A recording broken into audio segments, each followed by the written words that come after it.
Olá a todos e sejam bem-vindos ao Povcast, para a nossa primeira edição do dia. Hoje a gente vai até Bengala Ocidental, na Índia, onde a violência política se tornou uma realidade assustadora, especialmente para as crianças. É verdade. Imaginem só crescer em um lugar onde eleições são sinônimos de bombas, e brincar na rua pode ser fatal. Nossa, é difícil conceber uma infância assim, né? Yeah? Onde a violência política está tão enraizada que afeta até os mais vulneráveis.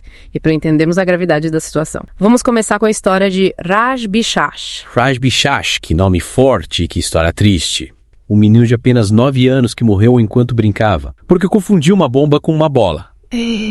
Isso coloca a gente frente a frente com as consequências devastadoras dessa realidade. Exatamente. E o que é mais chocante é que essa violência não é resultado de guerras ou terrorismo, mas sim de conflitos políticos locais, tão enraizados na região, que se tornaram quase uma parte normal do ciclo eleitoral.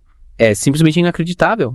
Como se essa violência toda fizesse parte do processo democrático. Pois é. Para entendermos como chegamos a esse ponto, precisamos voltar no tempo, certo? Sim, precisamos entender as raízes dessa cultura de violência. Elas remontam ao início do século XX, durante a luta pela independência da Índia. Naquela época, revolucionários indianos começaram a fabricar bombas caseiras para resistir ao domínio britânico. Então, que era uma forma de resistência contra uma potência colonial, acabou se voltando para os próprios indianos. Exatamente. Com o tempo, essa prática, que inicialmente visava a libertação do domínio britânico, foi sendo utilizada para fins políticos locais. As bombas se tornaram uma ferramenta de intimidação e controle usadas por diferentes grupos para alcançar seus objetivos. Entendi. A violência se intensificou ainda mais após a partição da Índia em 1947, culminando no terrível massacre de Calcutá em 1946. É um evento que, sem dúvida, deixou marcas profundas na região. É como se a violência tivesse tornado parte do DNA na política em Bengala Ocidental. E o movimento Naxalita, lá em algum lugar que eles também tiveram um papel importante nesse processo. Sim, o movimento Naxalita na década de 1960 também contribuiu para a normalização das bombas em disputas políticas. Eles eram um grupo de guerrilha comunista que via violência como uma forma de luta contra a opressão. Ou seja, diferentes momentos históricos contribuíram para que a violência se tornasse uma constante em Bengala Ocidental. E a situação hoje, como é que está? A situação continua crítica. Bengala Ocidental é um local onde a presença de bombas é quase constante, principalmente durante os períodos eleitorais. Meu Deus. É assustador pensar que milhares de artefatos explosivos são apreendidos pela polícia anualmente. Milhares! É muita coisa. Esses números mostram a gravidade do problema, mas a grande questão é por que essa prática continua a existir? O que alimenta essa indústria de bombas? A resposta é complexa. Envolve diversos fatores. Um deles é a impunidade. Há uma clara falta de medo da lei entre aqueles que fabricam e utilizam essas bombas. E o quê? A corrupção também desempenha um papel importante. Existe uma indústria clandestina de bombas, que floresce com conivência, e até mesmo o apoio de alguns políticos. A violência se torna, então, um ciclo vicioso, perpetuado pela impunidade e pelos interesses escusos. E quem acaba pagando o preço? A população, em especial as crianças, né? Sem dúvida, as crianças são as vítimas mais vulneráveis nesse cenário. Elas estão expostas a um risco constante e muitas vezes pagam um preço mais alto por essa violência. E para ilustrar esse ponto, vamos conhecer a história da Sabina, uma jovem que teve sua vida marcada para sempre por causa de uma explosão. A Sabina, coitada, perdeu uma das mãos e teve a visão comprometida por causa de uma bomba. Nossa. É um exemplo doloroso do impacto real e devastador dessa violência, que vai muito além dos ferimentos físicos. Imagina o trauma que essa menina carrega consigo. E pelo que entendi, ela ainda luta para conseguir o tratamento adequado. Para recuperar a visão, mesmo tendo recebido uma prótese para a mão. Infelizmente, essa é a realidade de muitas vítimas. Além de sofrerem com as consequências físicas e emocionais da violência, elas ainda enfrentam dificuldades para ter acesso à saúde e a uma vida digna. É revoltante. A violência em Bengala Ocidental não afeta apenas as crianças, diretamente envolvidas em incidentes com bombas. Certo. As consequências se estendem por toda a sociedade, criando um clima de medo e insegurança generalizado. Ou seja, mesmo as crianças que, por sorte, nunca viram uma bomba de perto, acabam sendo afetadas por essa atmosfera de violência. Exatamente. Imagine só pais tendo que instruir seus filhos a não tocar em objetos estranhos na rua com medo de que sejam bombas. Nossa. A infância, que deveria ser uma fase de descobertas e brincadeiras, se transforma em um período de medo e restrições. É de cortar o coração. Crescer sob essa constante ameaça deve ter um impacto psicológico enorme. Com certeza. Essa realidade impacta diretamente o desenvolvimento social e emocional das crianças. Elas crescem em um ambiente onde a violência é normalizada, o que pode ter consequências gravíssimas a longo prazo.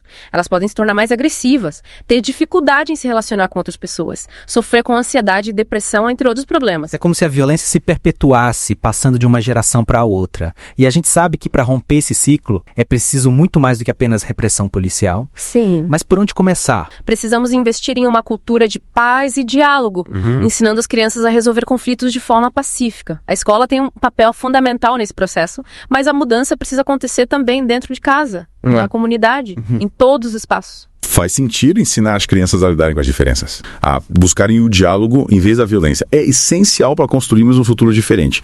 Mas o que mais pode ser feito além da educação? Fortalecer as instituições democráticas é crucial. As eleições precisam ser livres, justas e transparentes, para que a população tenha confiança no sistema político. A impunidade também deve ser combatida com rigor. É preciso investigar e punir os responsáveis pela fabricação e uso de bombas, independentemente de suas afiliações políticas. Ou seja, mostrar para a população que a lei é para todos, que ninguém está acima dela. Mas como garantir que essas medidas realmente sejam implementadas? A gente sabe que muitas vezes a corrupção e os interesses políticos acabam impedindo que a justiça seja feita. É verdade, por isso a participação na sociedade civil é fundamental. A população precisa se engajar, cobrar das autoridades, denunciar os casos de violência, exigir que seus direitos sejam respeitados. A mídia também tem um papel importante nesse processo, denunciando os casos de violência, pressionando o governo por soluções. Então é um trabalho conjunto. A sociedade, o governo, as instituições da mídia. Todos precisam se unir para que essa mudança aconteça. Mas e o papel da comunidade internacional? Será que outros países podem ajudar de alguma forma? Com certeza. A comunidade internacional pode apoiar os esforços para promover a paz e o desenvolvimento em Bengala Ocidental. Isso pode ser feito através de investimentos em programas sociais, no fortalecimento das instituições democráticas, no apoio a organizações da sociedade civil que trabalham pela paz e pelos direitos humanos. A pressão internacional também pode ser importante, para que o governo indiano tome medidas mais efetivas. E você acha que existe um risco real de essa violência se espalhar para outras regiões da Índia? É difícil prever, com certeza. Mas a gente sabe que a violência política pode ser contagiosa, se não forem tomadas medidas para conter esse problema. Em Bengala Ocidental, existe sim o risco de que ele se alastre para outras partes do país. É uma situação preocupante. Mas me diga uma coisa, o que te dá esperança de que essa realidade um dia possa mudar? O que te faz acreditar que um futuro sem violência é possível em Bengala Ocidental? A resiliência do povo bengali me dá esperança. Apesar de tudo que já passaram, eles continuam lutando por um futuro melhor.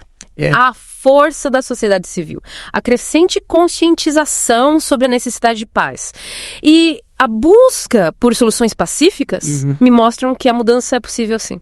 É inspirador ver que, mesmo em meio a tanta dor e sofrimento, ainda existe espaço para a esperança. E que essa esperança se traduz em ações concretas, em pessoas que se dedicam a construir um futuro diferente para Bengala Ocidental. Exatamente. Para que essa mudança se concretize, precisamos investir em programas sociais, que ofereçam oportunidades para os jovens, especialmente aqueles que vivem em áreas mais afetadas pela violência. É preciso quebrar o ciclo de pobreza e marginalização, que muitas vezes contribui para o aliciamento de jovens por grupos armados. Dar a esses jovens a chance de ter uma vida digna, com acesso à educação, culturas, esporte e lazer. É fundamental para que eles possam escolher um caminho diferente da violência. É mostrar que existe um futuro além das bombas.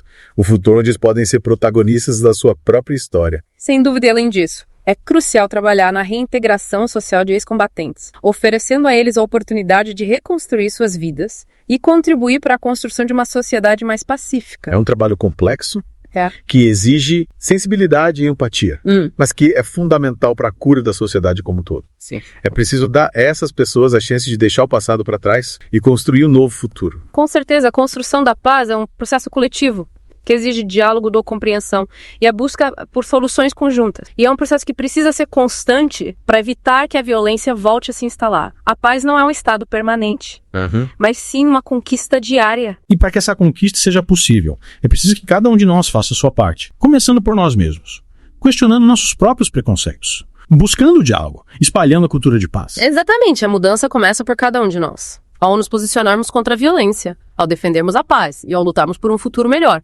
Estamos contribuindo para a construção de uma sociedade mais justa e igualitária. É um compromisso que devemos assumir com as futuras gerações. Afinal, as crianças de Bengala Ocidental, assim como todas as crianças do mundo, merecem viver em um ambiente onde a paz seja a regra e não a exceção. Concordo plenamente que a história de Raj Bishash e Sabina nos inspire a lutar por um mundo onde todas as crianças possam crescer em segurança e com a esperança de um futuro melhor. E que a história de Bengala Ocidental nos sirva de alerta para que a violência política jamais se torne uma realidade em nenhum outro lugar do mundo.